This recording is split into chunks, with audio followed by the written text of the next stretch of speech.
Yep, foot down. So just give us your overall assessment first of all, please. Yeah, I thought all right. I thought we started the game with the right mindset, the right way, being nice and physical defensively. Then it seemed like Esam was going to score on one of the last tackles, and then from there we just lost a little bit of our way in terms of our intensity in defence, and then kind of our completions. We threw about 3 interceptions in the space of 4 sets, which gave London a little bit of a leg up. And the one thing London do is they try, they don't go away, they have a dig and they work real hard. And we gave them a little bit of field position, so when we had to defend our goal line, and then eventually it cracked, which fueled London even more then. So you know they're going to be there for the full half. And to be fair, that's how it turned out. I thought the game was kind of 50-50 in the first half, but then second half, we kind of corrected what we'd spoke about, and I thought we were a hell of a lot better then. It was a real arm wrestle, wasn't it, in the first half? So what was the difference then, did you think, in the second? Just we weren't completing sets. I think we completed 7 sets in that first 20 minutes. They completed 12, but they were more or less nearly 100%, whereas we were way, way off that. And then the second 20 minutes of that first half, we completed, I think we went to 90%, we went 9 out of 10 in that section, and then that's when we started to score. We scored 2 tries then in that section there, to be fair. So I think that was a little bit of difference. Today was about kind of holding the ball and then backing that up with defence. And I think, like I say, second half we definitely did that. Those interceptions, is there any reason for them? Just chasing. The thing is the way London defend, it's pretty disruptive, and you can see lots of different options. So as a ball player, you see one right in front of you, but then you see that one there, and it's kind of, you've got about 3 options to kind of pick, because they're a little bit kind of different in terms of some of the defences you will come up against. So probably pushing the pass or chasing an option that maybe wasn't quite there, to be fair. So, but like I said, we rectified it and we got away with it. If we'd have done that probably against maybe some of the bigger teams, maybe we wouldn't have got away with it, but we've managed to kind of get away with it today. The fact that it was an arm wrestle, the fact that certainly the first half was a grind. Yeah. Will you take good, certainly more positives out of it? I think overall, like I say, travelling up to London, having the few changes that we had where we've had to mess around with a couple of places in there, it's all positive for me. It's a good kind of, it's a good experience coming up here, having them changes, and then the boys to be on it and be ready. And like I say, once they got back to doing what they do, they were very good. I thought we left a few points out there, to be fair, in the second half.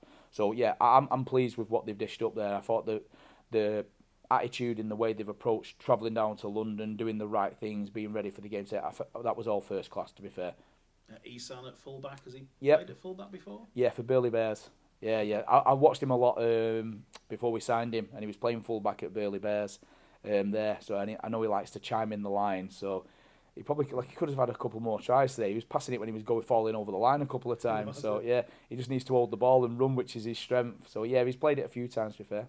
And you were able to give Thomas Deacon his Super League debut as well. How did you think he went? Yeah, I thought good. I thought really good. The good thing is what we said to him is, look, just keep it simple. Don't try and be like a hero on game one. Just do it, feel your way in.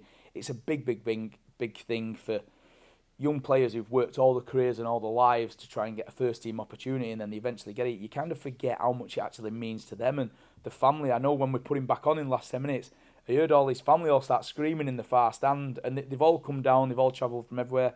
Obviously, he's got some family in Australia as well, who sent a message. We had a really good kind of captain's run where they sent all the messages in and around him from all his mates and his mum and dad.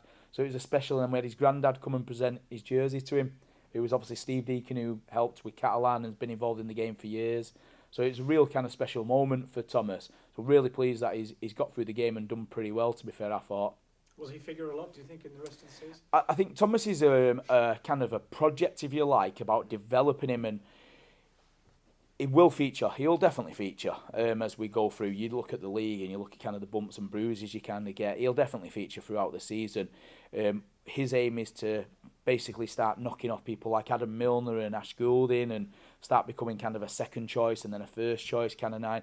And I think in a few years, I think he'll dead set be a first choice 9. He's got all the abilities. He just needs to keep learning and keep getting better. And we've not seen it today in terms of his running game, but he's got a dangerous running game on him as well. So, like I say, today I think he's just come in and just focused on just doing his job, and he's done his job real well for us, I think. I think a couple of weeks ago you talked about Sam Halsall and maybe didn't have the best game. Yeah. And he was obviously, that was a great try he scored. He was very strong today. Yep. I think it was his flick pass when he was Yep. going into touch. It would have scored off that. That'd have been shown forever, wouldn't it? That one. Yeah. Can you say a few words about him and, like, for a young player, if he has not such a good week, and then how you get his confidence back up and trusting him a little bit. I think sometimes it's hard when they first come in. We had this conversation with Sam because Sam was a little bit worried he was going to get dropped after the game that he didn't play so well in. I think, was it KR? KR, Yeah.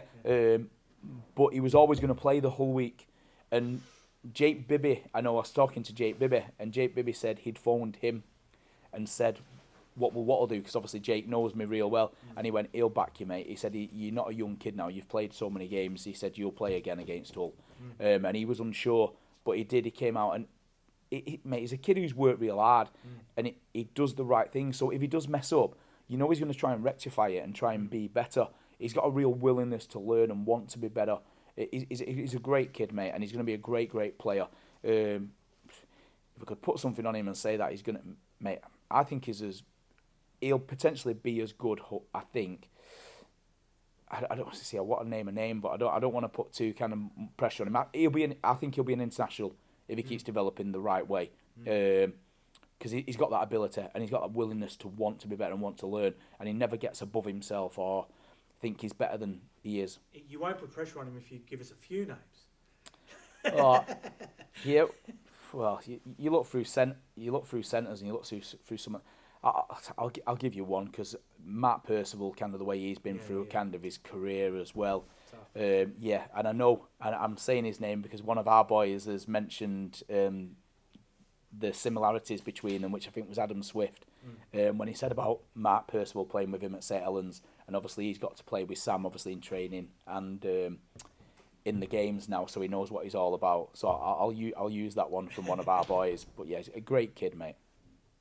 Goal kicking, Harvey was a bit unfortunate with how wide out they were, wasn't he? Oh, I don't know. He'd convinced us all week he was a top goal kicker. So, so I just said to him after that, I think you've bluffed me, telling me how good you was. To be fair, he had a fair wind against him in the first half. And then he gave two of the easy job when the wind was the other way in the second half. So they were talking about that in the change rooms before. But Harvey's got abilities, mate. He's got abilities. And just on the guys that didn't travel, are they just slight niggles? Yeah, we've had a few boys not travel with us, obviously, who were named in the squad. Jake Connor, we just thought he tried to run the other day, but it was a little bit too tight, and we're like, well, the travel up here, sleeping in a bed that he doesn't normally sleep in, and then playing at London, is that the right thing? Or we're going to risk losing him long term, and we don't want to do that.